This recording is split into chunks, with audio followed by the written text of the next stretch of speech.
Hello, I'm a nostalgic, and I remember today's editor. Now it's David Giant Tubey here. And I'm Catherine. And we are in a hotel room in Knoxville, Tennessee. We're kind of doing a cross-country trip. Today we're doing the next Harrison Ford movie, 1968, Journey to Shiloh.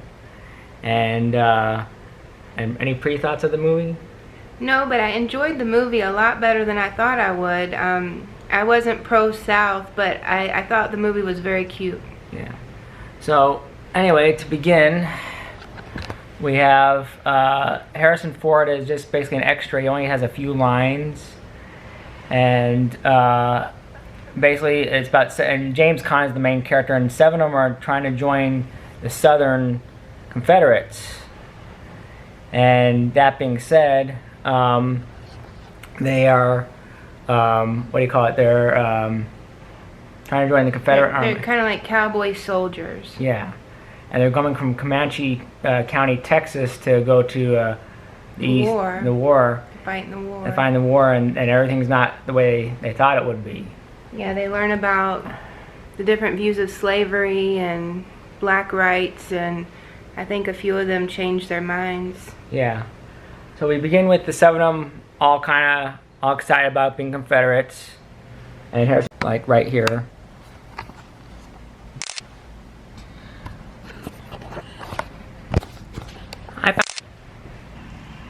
Good luck with JC.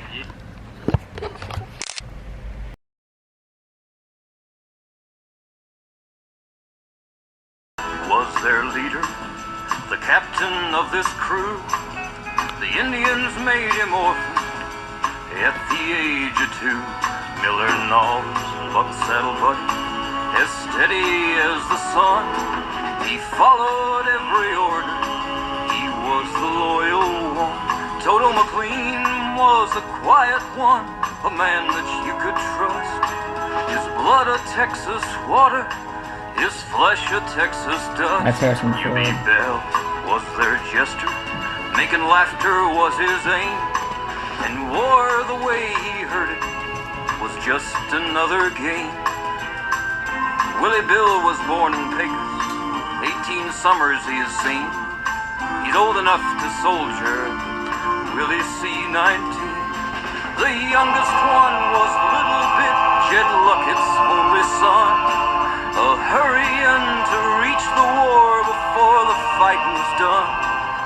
J.C. Sutton, the fastest gun, draws like a lightning bolt, touchy as a panther, as frisky as a colt.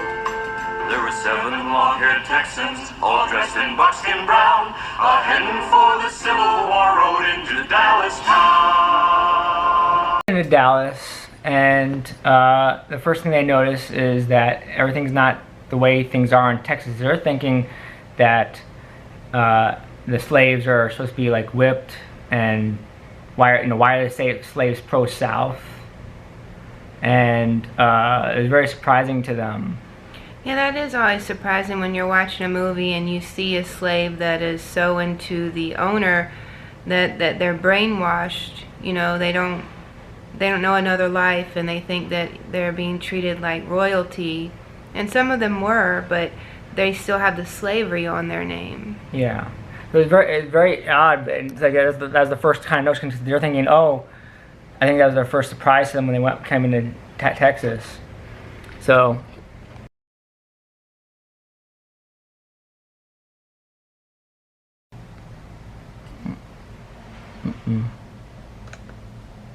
Yeah.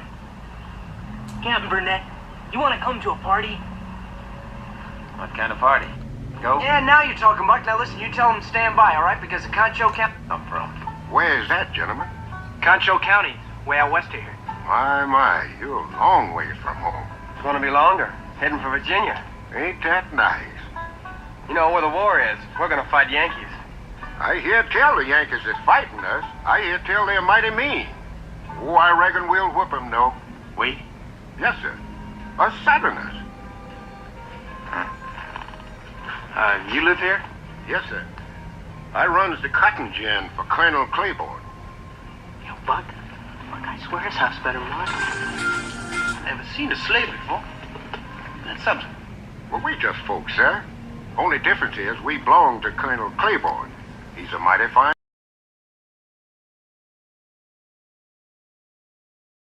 that very interesting that these African Americans were really just like, oh yeah, we're slaves, but they're just good with it. Well, they were raised that way. If you were raised to be polite, you'd be polite. If you were raised to follow after someone because they're the boss, then that's how you're raised. You don't know any other way. But unlike, the Jews, the Hebrews, when they were slaves, they resented it. That's because they weren't always slaves. Like, it's kind of similar with the African Americans because they came from Africa. They weren't always slaves, right? And then they were sold. However, with the Jews, it was like out of nowhere, like they had been treated right, and out of nowhere they became slaves. Yeah. You know what I'm saying? Some of these people, they're probably more like the people who don't even remember when slavery began because they were born into slavery. So there's a little difference between those people who saw when slavery began, or those people who lost their rights from independence to not, freedom to not, versus those who were born into it. Yeah. It's very interesting. So anyway, so the next thing that happens is they come into a party that they were invited to. Apparently they were trespassing, and of course they're cowboys, and they're not really welcome there. And of course, the way they're treating the Civil War was kind of like not exactly what they were expected, and everybody's like terrified of them.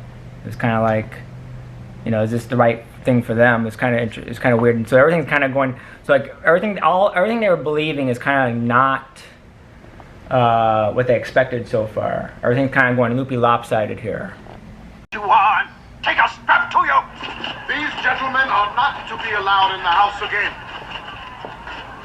That ain't no way to treat soldiers. That's all they think about men who are going to fight for them. Is there war going on or ain't there? Come on, let's get out of here. Gentlemen, please. Don't go. Please, Captain Burnett, don't go.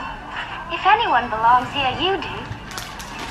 The folks here in Texas just don't feel the war the way we do in Alabama. Next, after that party, they're going on a stagecoach, and they catch up to a runaway slave.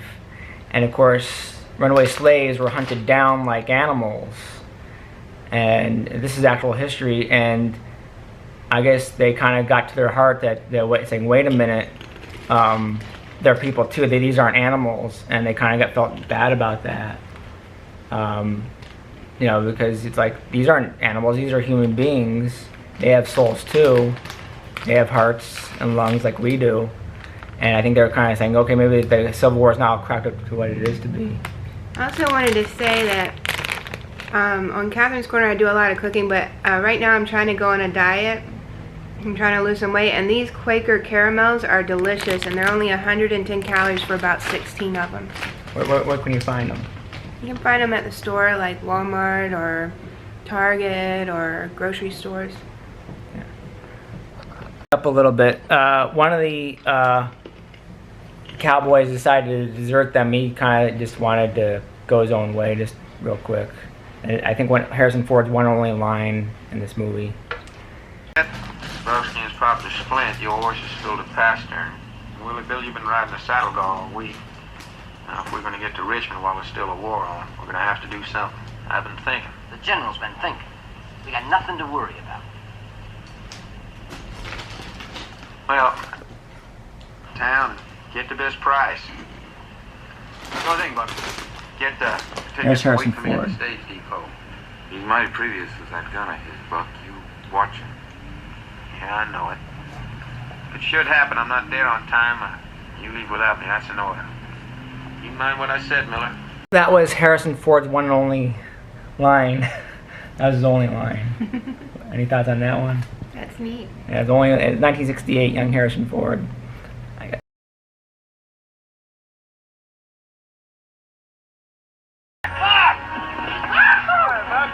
Get back! We're on a schedule to keep here. How'd you get out, Buck? Rode faster than they shot. Where's your horse and gear? Going too far. Hurry up. Wait, Mom. Hurry! Chance with old Case Sampler. That Pettibone, he looks awful mean. Well, you don't run 100 field hand for being friendly, sonny.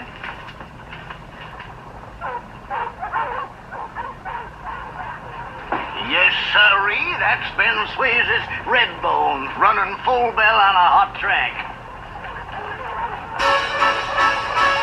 Stop, please! Please! Stop! Please help me, mister! Help me! Here he is! Please! Help me! Get out of there! Help me! Help me! That man's scared for his life. Why ain't the driver stopping? No call to. Runaway's dog bait for sure. It's very sad that they would just hunt down slaves like that, and you know, I tell you, I've always been against slavery, and it's always bothered me, but one thing that did help me is reading the Bible. And if you read the Old Testament, it talks about how if you have a master, you have to obey him. Now that's within... Alright, let's try it again. Okay, take two.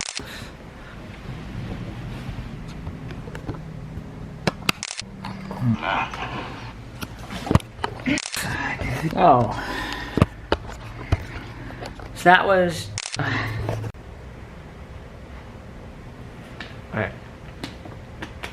Okay, so with the slavery, I've always been against slavery. It's always been a sad subject, especially in history class. But one thing that really helped me understand slavery and maybe the people behind slavery was the concept of religion. Now, if you've ever read the entire Bible, you'll learn that God says to obey your master. So if you were sold into slavery in the Bible, it does speak that, you know, if you're talking Old Testament, that certain people could be sold into slavery, certain people could be taken as slaves during war. Now, we live in a different day and time, but it helped me to understand these people a lot better, because it was kind of like, why on earth would you be doing this unless you just totally grew up that way and didn't think of any other way, you know? And it made me realize that a lot of these people might have been religious and read the Bible, and that because they read the Bible, they thought that the slavery was fine. Now, another thing was that I had a theory that the reason why they were freed is because a lot of the African American people turned to Christianity. And I think that because they turned to God, and there was so many pro-God, that God freed them. That's what I think. I'm more of a religious person, and I kind of look at things from a religious point of view, but I don't believe any of them were Christian when they were bought as slaves. However, the one in this movie was a Christian. He sang one of the hymns, I think. Yeah. But anyway, they end up catching him, and unfortunately, instead of locking him away or returning him back to his plantation, they have him hung for running away, unfortunately. I'm not going to show that. I'm not going to show everything scene for scene. Do you mind if I drink your water? Yeah, go ahead. This one tastes bad. Yeah, I'm not going to show scene. This is owned by Universal, by the way. Like I said, Harrison Ford's really quiet in this, so. I reckon I just did. What can I get for you boys? Oh, now, honey. You ain't got no milk in here for them young'uns. Your job's waiting on them. Let me go, please. You heard the lady. Let her go. Lady? In here? Well, now, she may be a female, but she sure ain't no lady. She came to take our order. You can't buy sugar tits in here, boy. Come here, honey. Leave me alone. You heard the lady, mister. Let her be. Now we are seeing the Southern soldiers are not gentlemen. They're ruffians, they're rowdy. We're seeing that these guys are actually believing, okay, this is not what they expected to sign up for. I think this is one of my biggest fears when I watch cowboy movies, is the saloon, you know, the fights back and forth, the gambling, and then the killing each other, and shootouts, and then the prostitution or the dancers. Gives me huge anxiety. I just think of, what on earth would I have been back then? I hope I wouldn't have been something like that, because that would be horrific, you know, to be stuck in a situation where you're a dancer or a prostitute, you know. And I mean, I just thank God that I was born into a really good family and that I had a really good life. Yeah. But at this point in the movie, now things are like, okay, the Confederate soldiers are not gentlemen. They're not being gentlemen. And so now it's like, first, no, it's like, okay, in Texas, it's like they're not even recognizing the war. The Africans are supporting the war. Then it's kind of like, okay, next we're seeing runaway slave. They're treating the runaway slave like he's an animal or a piece of meat. Mm-hmm. And then now it's kind of like the soldiers themselves are acting like animals themselves. And so now it's like they're all like, and one guy already deserted already, and he kind of got tired, and he got killed. So now there's only 6 of them left. And so now it's kind of like, what are they going into? And they're still thinking, oh, well, we're gonna fight to win go Confederate, go team. But at this point, it's kind of like this is not what they had imagined. At this point, now they finally get there, and it turns out they get to the wrong.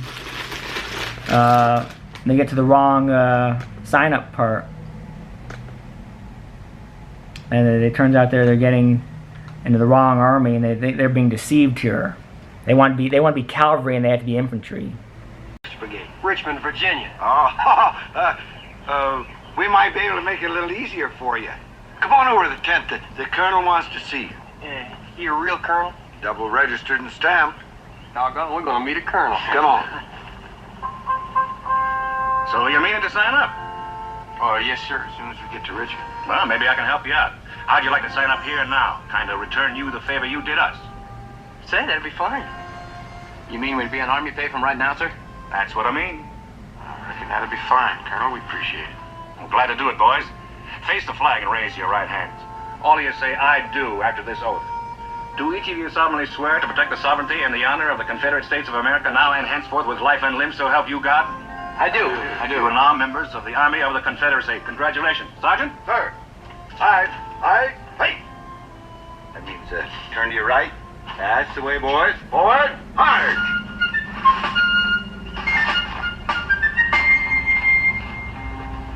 Well, Sergeant, there's the stage, so, Oh. Well, I guess you best be fixing to wave goodbye to it, because you're in the Army now. The Pensacola Light Blue. They have now been deceived.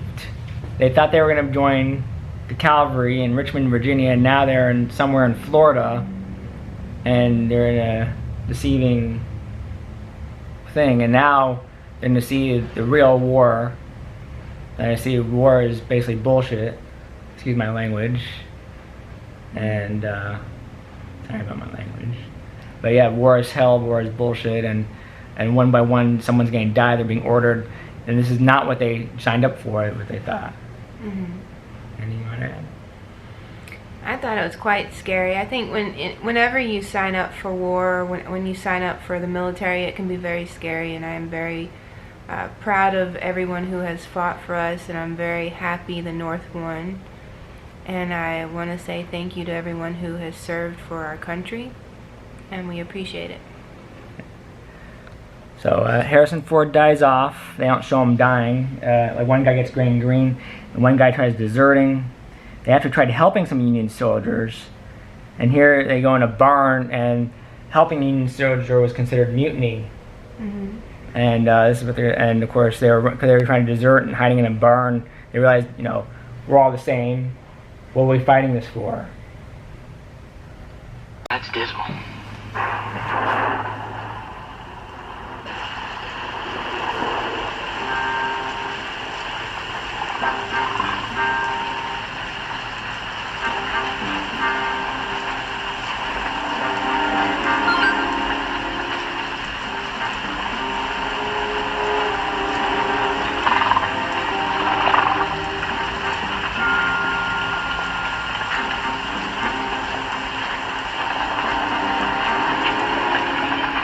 Thumbs up to James Caan and one other character.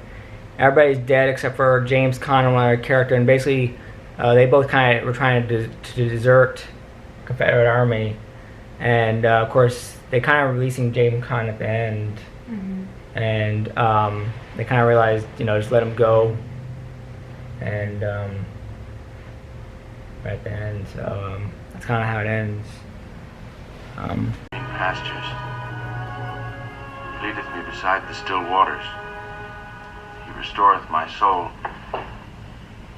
Look, somebody's up there.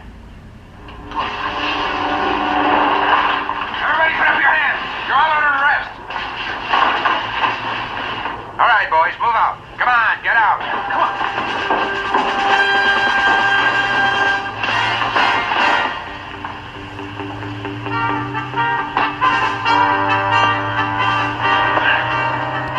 Get shot for. I don't know.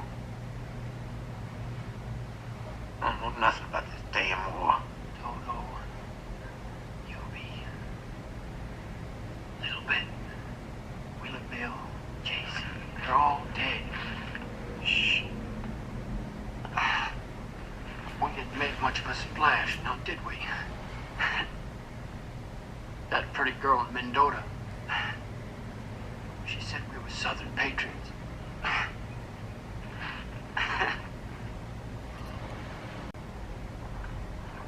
Sergeant, where the hell are you going? I'm going up there and dig him out. A man would be a fool to hide up there in the hayloft. Why, that boy's halfway to Texas by now.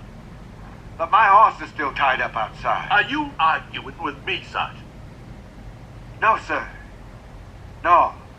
All right. Get that man's body on the wagon and let's get out of here. We got too much to do to waste time running down one Texas straggler. Yes, sir, General.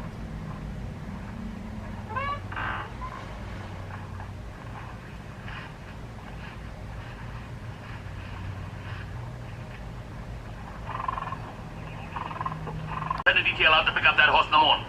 Yes, sir. Of course, with all these stragglers around, I'd be willing to bet that horse won't be here in the morning.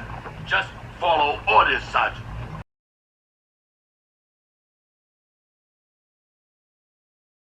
So that was Journey to Shilo. What do you think, sweetie? I thought it was a very amusing movie. I thought it was very sweet. It threw me for a loop because usually I'm not big into slavery movies because it just brings me down. But this one had an interesting twist to it, so it was interesting.